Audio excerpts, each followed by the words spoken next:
جبکہ وہ تفتیش کر ہی نہیں سکتے لیگلی طور پہ.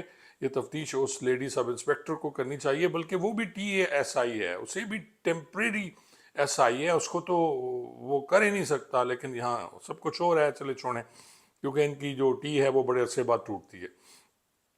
اب یہ مقدمہ ایک درج کر دیتے ہیں جی، مشتاق احمد ایک سب انسپیکٹر ہیں ان کی مدعیت میں، اور یہ اس کا جرم ہے جی 201 یعنی ثبوت ضائع کیا گیا، 195 یعنی دھوکہ دیا گیا عدالت میں، اور 506 دھمکی دی گئی، اور 419 ٹیمپرنگ یعنی وہ فراڈ کیا گیا. اور دھمکی کس کو دی؟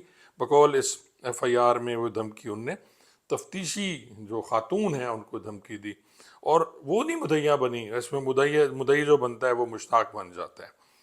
ایف آئی آر درج ہوتی ہے ناظرین، اور اس پہ جو ہمارے آنریبل ہیں جی اے ایس پی صاحب، وہ فوری طور پہ بلواتے ہیں، فون کر کے خود فون بلواتے ہیں، اور انہیں نہیں پتہ کہ یہ دور ہے جہاں ریکارڈنگز بھی ہوتی ہیں. تو ان کی جو ان نے کال کی وہ ریکارڈ ہوئی، اور وہ سنیے، آپ دیکھیے، پھر بات کرتے ہیں. ہیلو، السلام علیکم. وعلیکم السلام. اے ایس پی آقا فصیح بات کر رہا ہوں. جی بھائی جان، کیسے ہیں آپ؟ ٹھیک ہیں؟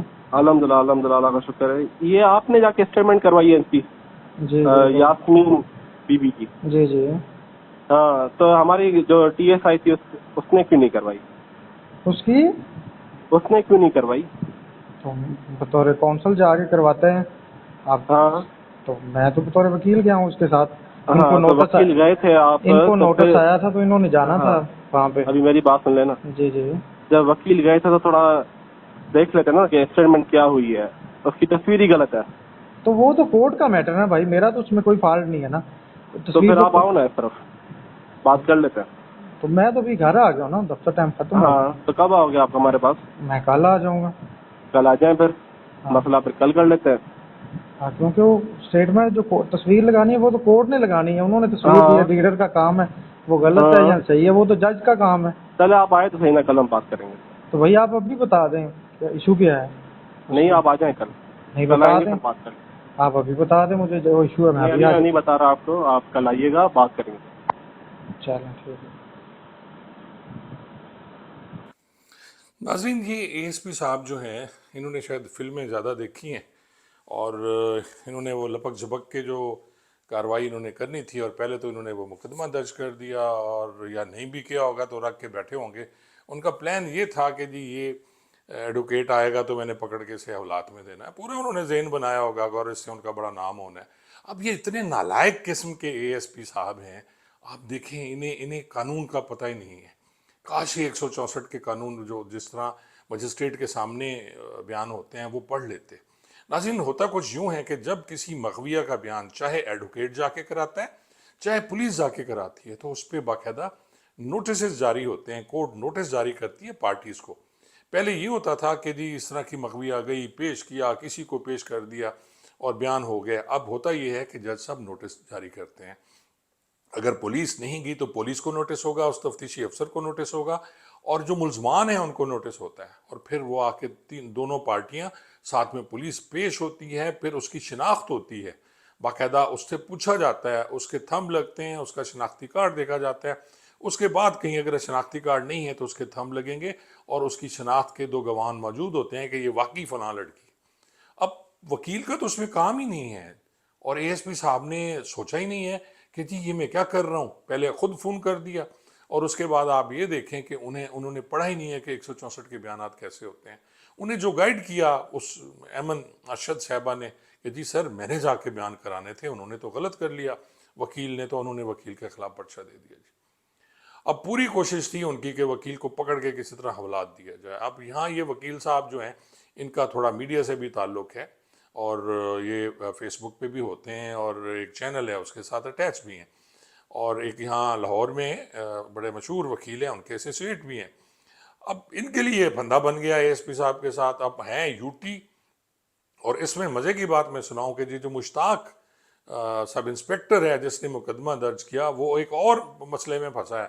مشتاق صاحب نے کوئی اسی طرح کے زنا کے کچھ 6 مقدمے اس نے درج کر دیے ہیں غلط، اور اس میں ریورشن ہوئی اس کی، اور سب انسپیکٹر سے اسے ڈی پی او صاحب نے کانسٹیبل بنا دیا ہے. اب وہ جو مشتاق صاحب ہیں وہ کانسٹیبل ہیں.